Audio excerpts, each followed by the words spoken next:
观众朋友都廣告之後，繼續收聽遲朝季節，嚟咗禮拜新聞幕後，同大家共下來關心嘅，是家下都 cover this week 看到經濟行業雜誌，佢哋封面寫呢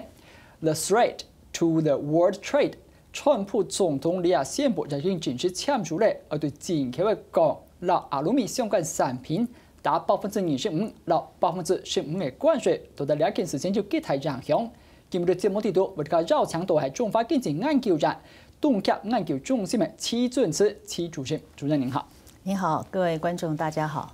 主任，我刚才简单跟我们的观众介绍一下，其实我们刚才在前面的本周封面的单元就看到《经济学人》特别关注这件事情，放在封面写说，对于全球贸易的一个威胁，就是川普总统正式签署了要对钢跟铝打25%跟15%的关税。是，能不能先请主任概率为我们介绍一下这件事情影响的层面有多广，它有多严重？是啊，这个川普从去年1月上来之后的话，就连续丢出了很多震撼弹哦。那首先的话是，在国际贸易的世界里面，事实上的话，课征关税其实并不是太稀松平常的事情。美国过去以来，其实历年来的话，针对这个各个国家进到美国的产品的话，事实上也都有课征这个反倾销税啊，或反补贴税啊等等。那这部分可能大家都很熟悉。那但是川普跟过去的总统非常不一样的地方就是，他现在强调的字眼不是自由贸易，过去的话所有总统讲的是 free trade， 他现在讲的是 fair trade 啊，讲的是这个公平贸易。那公平贸易的意思就是说，这个川普一直主张啊，从他过去的这个竞选的这个政策到现在他的这个落实的行动里面，他一再的立场都是说，美国之所以每一年想这个遭受到各个国家大量的这个贸易的这个逆差那去年的话呢，超过了几千亿的金额，主要是因为各个国家对它的这个不公平贸易。那当然，它最主要的目标讲的就是中国大陆，还有中国大陆周遭的这些亚洲的国家。那这件这个依据美国国家安全的这个理由而针对进口的钢跟这个铝制品去课征关税的这件事情的话，更进一步彰显了这个川普他希望能够改善这个国内贸易逆差的。情况是因为他认为是各个国家对他的这个不公平贸易，那这件事情影响会非常庞大，不只是因为川普开始强调所谓的这个 free trade 啊 ，fair trade 啊，公平贸易而不是这个自由贸易。那另外一个非常重大的理由就是川普应该也是过去10几年来美国第一次的总统，他是以这个国家安全作为理由来这个针对这个进口产品来课征关税那第一波的话是钢跟铝制品。那未来的话呢，国家安全的这个理由的话，其实可以无限上纲所以这也会让各个国家认为说，你这个不是用经济贸易的理由，而是以这个非常模糊的这个国家安全的这个概念来实施贸易制裁，而且是单边的这个贸易制裁。单边的贸易制裁就是说，一般的国家，尤其包括美国的话，过去如果有贸易争端或者是他觉得遭受到这个不符合这个一般贸易原则的话，他首先是到全球贸易的这个机构，就是这个我们大家都知道的世界贸易组织。那对 WTO， 那现在川普他不走这个WTO 的路线，他直接从美国的角度单边的来实施这样的制裁，那是让全世界觉得说这件事情茲事體大的一个非常重要的原因。那我这样讲哈，我们看几个数据，包括我们看到美国商务部的数字，就是钢铁业在美国过去这几年。好像没有川普总统担心的，在不公平的贸易上，他们因此而吃亏。因为我们讲一个数据，比方说，他们去年美国钢铁业的获利高达28亿美元，将近800亿台币。假设跟前一年比起来，那个时候才7亿美元。在川普当选的这一年当中，他已经成长了3倍多，将近4倍。是。那从另外一个数据，也是川普一直讲的，他增加了就业，因为过去从2017年的1月到2018年的1月。钢铁业的就业人数增加了8000人。那其实我们看到去年刚好发生了这个德州跟这个佛州的 hurricane 有这个飓风，对，因为重建也需要钢铁，所以对未来钢铁业其实是高度可期的。是。为什么选在这个时间点做这件事情？确实是啊，那这个钢铁一直是美国从过去来一直是美国它进口的一个非常重要的这个大宗的这个产品啊，所以去年大家看到说美国的这个钢铁业事实上获利甚高，而且这个开始复苏啊，复苏的话当然几个原因，一个是美国国内的这个景气啊，各种各样的这些建材的需求啊等等，那另外一个非常重要的原因是前任的总统那过去以来的话已经陆陆续续针对进口的钢铁产品实施了各种各样的这个贸易救济措施，包括说中国大陆现在是美国最大的钢铁的进口国。那过去的话，中国大陆的这个钢铁产品在美国的话遭受到不管是这个反倾销或者是反补贴，所谓双反的这样的一个措施啊，已经导致说它从大陆进口的这个钢铁其实已经大量的减少。那大量的减少的话，所以我们可能过去也听到说，这个中国大陆钢铁的这个产能过剩，所以它接下来的话就把这个钢铁重要的这个出口目标转到美国以外的市场，譬如说“一带一路”的这个国家的市场啊等等。所以确实是我们从去年的统计数字的话，是已经看到从这个大陆进来的钢铁的这个比例跟金额都比过去大幅的降低很多。那也会让一般的人认为说，这个川普的目前还要实施这样的措施的话，是不是还有它的一个意义啊？因为事实上的话，这个钢铁的这个市场其实是在自己的调整当中，而且过去以来的话，其实对大陆啊还有其他的主要钢铁国家已经有一定的这个寒蝉效应。我看另外一件事情哈，是白宫的这个贸易顾问纳瓦罗他在接受媒体访问的时候，他讲到一件事情，就像符合川普所讲的，因为自由贸易害美国每年要付出将近5000亿美金的这个贸易的损失的逆差，然后美国的财富、美国的就业机会都被移到海外去了。所以，能不能请主任帮我们解释一下？如果现在因为这件事情我要课关税，听起来像是课关税可以解决这两个问题，究竟课征进口关税跟贸易的出入超，或是跟该国的经济成长率或者就业率是确实有联动关系的吗？这是一个很大的问题啊。那我简单说明一下，就是一般在国际贸易上的话，关税我们最简单的话可以分2种，一种就是一般的课征的关税，每个国家的话大概都会课征进口关税啊。那有的是已经逐渐降到0关税，有的话还是保持比较高的关税啊。那这也是过去10几20年来这个世界贸易组织 WTO 成立之后，它一直在推动一波一波的这个全球化的降税的一个非常重要的原因。那目前的状况是各个国家基本上都有所谓的这个进口关税。以美国为例的话，因为它是这个已开发国家，它是工业化的国家，所以确实过去10几20年来，美国的关税是陆陆续续在降低啊。那现在美国的关税平均的话，大概是如果是工业产品的关税，大概也差不多只有4% 左右。那如果是农产品的关税的话，一般的国家对农业的这个保护比较高。那美国的农业的保护的话，它的这个农产品的关税也是比较高。那这是一般的这个正常情况下的关税啊。那川普除了这一次预计要对这个进口的钢跟铝制品课征基于国家安全的理由课征惩罚性的关税之外，那我们过去1年的话，事实上也看到川普已经开始发动了一些这个超过大家预期的一些这个措施啊，包括说不久前他才宣布说要针对这个进口的太阳能电池、进口的这个大型的洗衣机课征这个我们叫做另外一种这个 safeguard 的这个关税。那所以这些的话都是我们所称为在一般的正常的这个进口关税之外的这个惩罚性的关税。那惩罚性的关税或者是这样子的一个关税那其实美国过去10几年来已经甚少使用那因为它过去已经用符合 WTO 的这个规范的反倾销或者是反补贴的措施来进行。那所以这次基于这个不管是之前太阳能电池、大型洗衣机是基于美国的这个201这个贸易法的201条款，或者是现在新的大家听过的这个262就是贸易扩张法下面的262条款，其实都是10几年来美国已经绝少动用的这个措施。那也是过去以来已经被 WTO或者是被这个国际贸易的这些法规的这些专家认定，它很可能会违反 WTO 措施这样子的一个做法。所以这一次的话，它课征关税那包括说之前的太阳能的电池，包括说现在的这个钢跟铝，它究竟会有多少的效果的话，其实我们大家是存疑那但是以川普一贯的这个性格来讲的话，我想国际上也都看到说，他其实是先这个要价他谈判的这个主张的话，是我先要价我要跟你这个非常非常严重，然后是诱使各个国家去跟他进行双边谈判呢。那同时大家也不要忘记，美国国内的话，其实有非常多各种各样的这个利益团体啊，其实是在对川普或者是对这个整个这个白宫进行各种各样的这个lobby 啊，所以这个。原来的话呢是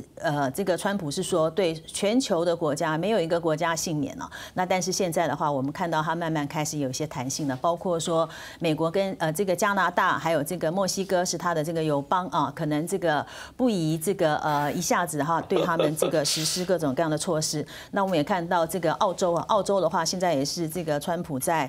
所谓印太哈，所谓这个 Indo-Pacific 战略上非常重要的这个盟邦，所以可能对澳洲的话也会有若干的这个豁免。那欧盟呢不知道，因为欧盟的话呢也这个以川普之道还治川普之身啊，也说如果你对我这个实施贸易就报复的话，我也要这个同理来对待你啊。所以接下来的话，应该就是未来的2周内，那我们会预期到川普会开始跟各个主要的国家开始去进行双边的这个谈判。那基本上我想以川普来讲的话，他可能也知道说课征这个关税其实只是手段之一，目的的话呢是要这个迫使这些国家来跟他进行谈判。那同时呢，最终如果不管他的这个这个关税课征的这个幅度有多大，那我想各个国家的话，其实早就从去年就已经开始说，这个美国现在是一个非常不确定的一个市场啊。那各种各样突发性，而且是大家没有预期到的这个贸易障碍太多，所以各个国家其实已经陆陆续续开始规划要这个做市场的分散哈，或者是开始要做若干的一些调整，包括说若干的企业可能考虑说要到美国去投资啊等等。所以我想这个最终在这个川普宣布就是这个今天早上宣布的这个美国时间今天美国的时间宣布的签署的这个决定的话呢，其实基本上它是它的这个整体的这个谈判策略的一环，而不是它最终的目标。假设如主任所说，其实海外包括我们看到欧盟说也要反制，我们可想而知。是那为什么？就如川普所言，这是对美国的制造业可以被公平对待，假设是一件对美国好的事情。可是美国国内也很多反对的意见，包括同党的议员就超过100个，然后美国的商会也跳出来反对，他自己白宫的首席经济顾问 Gary Cohn 还请辞了。对，是不是其实有潜在的伤害在里面？我想伤害的话，可能超过川普的预期哦，因为川普可能他把这个我们看川普的这个措施啊，其实我们会发现说，川普他对这个虽然他急于要兑现他的这个竞选承诺，可是他对整个国际贸易跟这个整个产业链的运作的话，可能并不是非常的熟悉啊。老师，他是一个商人，他会不懂贸易吗？他房地产，所以他不可能有海外交易的。他可能懂，但是基本上我刚讲，他课征关税是他的这个谈判的这个手段之一啊。那举例来讲啊，这个我们。只讲川普上任之后的这个措施啊，包括说这个太阳能电池啊，或者是大型洗衣机哦。如果你针对譬如说大型洗衣机来课征关税的话呢，伤害的是因为它是这个 finish product 最终的这个产品，伤害的是消费者，是伤害的是美国的进口商，对伤害的呢是这个美国的零售业啊，沃尔玛等等啊。所以事实上的话，沃尔玛这些零售业者，大型的零售业者也针对未来川普可能会进一步的扩大它的这个贸易报复的范围，包括纺织成衣啊、电子消费产品啊等等。其实美国的对美国的这些零售业者其实是非常的担心啊。那这个针对的是最终产品啊。那另外还有一种的话，我们叫做中间材啊。中间材的意思就是说，你可能是半成品，可能是 parts，那是在你生产过程里面所需要的这个投入来这个作为你的这个最终产品的这个这个成分了。那钢铁的话，基本上它是一个中间材啊，所以事实上，川普一方面希望说美国希望说美商还有这个外商到这个美国去投资汽车啦，这个家电啦，还有各种各样的这些基础建设啊等等，陆陆续续都要兴起。但是另一方面的话呢，它有针对钢铁都是这些不管是汽车产业或是基建产业、家电产业，它的这个所需要的这个非常重要的这个材料，所以当然会造成说汽车业或是相关的产业它的这个不满。啊。那尤其是这样一个基于国家安全的理由而实施的一个做法的话，事实上是引起非常多的这个争议。那也是希望川普能够改变想法的这些不管是议员啊，或者是这个利益团体啊等等，这个的一个非常重要的原因，各个国家会争相的报复啊，包括说这个欧盟等等啊，所以川普的这个做法的话，事实上的话，就是我们讲，就是你这个伤人1000，自损800啊。那尤其是针对这个中间材，如果是所谓的这个最终产品的话，也就罢了；如果是针对最终材的话，它可能一连串的这个我们讲产业链都会受到影响。那包括说预计到美国去投资的这些汽车业啊等等的话，他也会考虑说，如果我的这个钢铁进口的这个成本大幅的增加的话，它可能也会做适当的这些调整。OK， 谢谢主任上半场的说明后，你下半場看下你關心嘅主題，鎖定當係兩件事情對台灣係咪也有影響嘅層面有激發，先了解下呢件事。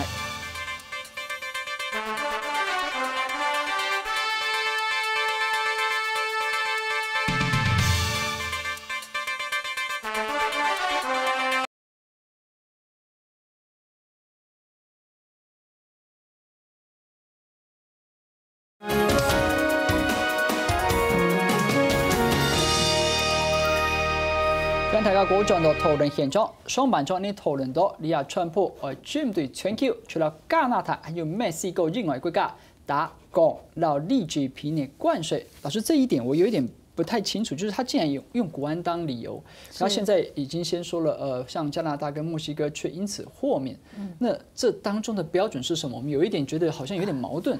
是這個去年的4月，川普他分別簽署了要針對用國安的理由要針對鋼鐵，還有針對這個鋁製的這個產品去進行調查的時候呢，那這個事實上的話就已經開始有各種各樣的傳言發生了。那後來商務部完成調查之後，他建議給川普的方案其實是有2個啊。第一個的話是你針對全球去進行這個全球不分國家去進行一致的這個關稅的這個制裁。那進口的這個懲罰性的關稅是比較低，大概是24% 左右。那另外一個方案也是商務部它比較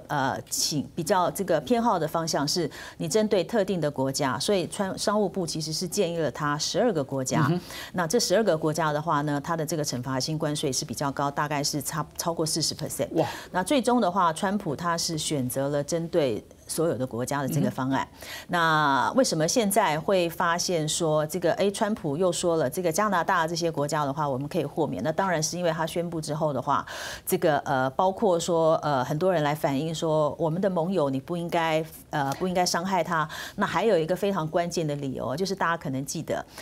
川普他在這個競選的期間，還有他上任之後的話，他一直非常在意就是美墨之間的這個高牆一定要蓋，而且他確實是已經編列了相關的預算了。那另外一件事情的話，就是他跟加拿大還有墨西哥從去年開始就已經進行這個我們講北美自由貿易NAFTA 北美自由貿易協定的這個重新談判了。那談判的過程的話呢，這個川普也一再的放話說，如果你們不聽我的，我可能就退出 NAFTA。但是沒有想到，我剛剛前面講說，這個各個國家都知道川普放話，所以大家也學習他。所以墨西哥說你走我也走啊，加拿大說我們也不惜要退出啊等等。所以現在的話 NAFTA 看起來也是卡在一些這個議題上。所以另外一個講法是，川普他特別說，加拿大這些國家的話，我們可以來談豁免的一個原因是希望說把這個 NAFTA 的重新談判跟這件事情綁在一起，那能夠為他的這個 NAFTA 的這個重新談判來解套。那我們把接下來的時間把焦點放回我們自己哈。我看美國貿易委員會去年1月到9月的資料，台灣是美國第8大的鋼鐵進口國，其實中國大陸排名第11。該不會從這個數據來看，這件事情對我們的影響其實不小，甚至贏過中國大陸？確實啊，如果是2017年的美國的這個鋼鐵進口的話呢，那第一名因为中国来的这个钢铁已经日渐的减少。那最大的进口国是在加拿大超过17%，再来是韩国啊、日本等等。那2017年来自大陆的这个钢铁产品已经是降到了3%，占比降到3%。那台湾的话，事实上2017年我们对这个美国的这个钢铁出口确实是出口成长很高。那当然原因是因为这个美国的这个景气复苏哈。那另外的话，当然是因为这个中国大陆它在美国的这个钢铁产品受到了双反啊，就是包括反倾销啊等等的制裁，所以它的这个竞争力减弱之后，台湾的话也趁机去递补了这样的一个缺。那川普现在他要针对全球少数的这个豁免国家之外，他要去进行这个制裁。那我想这个接下来的话，可能就是台湾这边必须要双边去跟他进行双边的这个看看是不是能够豁免啊等等。那如果最终没有办法谈到豁免的相关条件的话，可能我们的钢铁业者他必须要去做适当的调整，包括说我想业者现在已经很清楚那这个尤其包括中钢等等，那是不是要去分散市场？那是不是这个他对这个美国的这个输出的话，他要做差异化？因为美国还是需要非常多的这个钢铁啊。那如果无法取代的话呢，事实上那还是必须要进口。那另外的话，我们也看到说，这个去年川普上来之后，他提出了这个invest in the US 就到美国来投资啊。所以国内已经有钢铁业者当然还有石化业者啊、鸿海等等，那已经准备已经或者是已经开始去规划在美国投资的事宜也就是因为台湾的业者都知道，川普他的这个贸易政策的不确定性所以最终你到美国当地去投资的话呢，可能对这个台湾出口导向来讲的话，可能还是一个比较稳健的做法。那尤其川普这2天的话又说，如果你不想课税的话，你就来美国投资所以这真的他是把这个关税，跟这个吸引投资的话，其实是绑在一起。所以业者的话已经开始做若干的因应。那针对这件事情，我们看到政务委员邓正中邓委员他也提到说，我们当然还是不放弃双边协商的可能性。如果双边协商没有结果的话，我们可能就走 WTO 的这条路。2件事情，第一，双边协商，台湾跟美国主控权会是在我们手上吗？那第2件事情，就是我们在 WTO 的架构下，我们保有哪些权利？是我想台湾如果跟美国有机会去谈这个豁免的话呢，当然主控权不会是在台湾因为我们是这个出口，我们是出口国。那再加上说这个台美之间那个政府，我们的政府非常极力的想要去维护这个台美之间的关系那更加上说过去几年下来累积了一些台美之间未完成的一些敏感或是头痛的一些事务包括说这个美猪的问题美牛的问题等等，都跟贸易绑在一起。都跟贸易绑在一起那所以现在如果说我们有机会去跟美国去谈豁免的话，我想基本上这个还是取决于美国。那第2个您问的问题就是说，这个邓正伟也说，如果真的是这样的话呢，我们要走 WTO 的路线那台美之间的话，过去其实一向以来虽然偶有贸易的一些这个争执但是几乎没有走到 WTO 去过。那大概都是双方比较这个友好的方式来解决。那但是针对川普这样子一个非常不确定性的一个因素，那我们已经在这个太阳能电池因为针对太阳能电池，台湾事实上也被打击到。那我们已经在 WTO 的架构之下，要求要跟美国针对这个太阳能电池的这个部分的话，去进行一些协商。那这个如果钢铁的这个事情到最后台湾政府决定要走上 WTO 的话，那第一它花费的时间很长。那第2的话呢，这个 WTO 下面的话，事实上没有所谓的这个补偿的这个问题，所以即使2年后那我们的这个最终胜诉的话呢，可能也没有办法就我们的这个损失要求美国去赔偿，而是美国它只要停止它的这个不合法、不合 WTO 规范的这个措施就好。伤害已经造成，而且在2年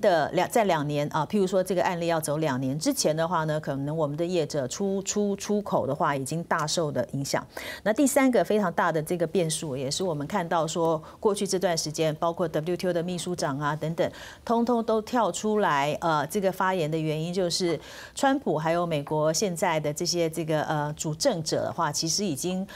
不止一次在不同的场合说，这个世界贸易组织它的这个若干的规范不合时宜，不符合美国的这个国家的这个利益啊。所以如果真的这个 WTO 判美国败诉的话呢，那美国是不是会买单的话，可能也是一个非常大的问号。那针对这件事情的话呢，也是一般国际贸易的学者啊，还有各个国家去观察川普的政策里面最担心的一点啊，就是这个国家之间贸易战打来打去不打紧啊，但是最终应该要有一个这个国际贸易规则的一个依规啊，那就是大家通通都一致尊重的这个 WTO。那如果美国作为这么大的一个超级大国，它带头来不甩 WTO 相关的这些规定，全世界最大的经济体却对的话呢，那事实上对于整个世界贸易的这个秩序啦等等，会造成的伤害就会非常非常大，而且那可能是无法逆转的一个伤害。昨天刚才讲到3个字后，刚好是我今天早上看国内各个报纸，大家都讲贸易战开打。是贸易战开打有一个明确的定义吗？现在已经开始了吗？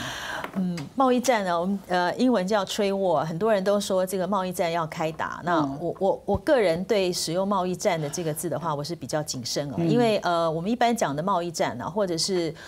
比较严格的来讲，贸易战的话，应该是讲全面性的开打。全面性的开打的话，然后这个烟消四起啊，无一幸免啊等等。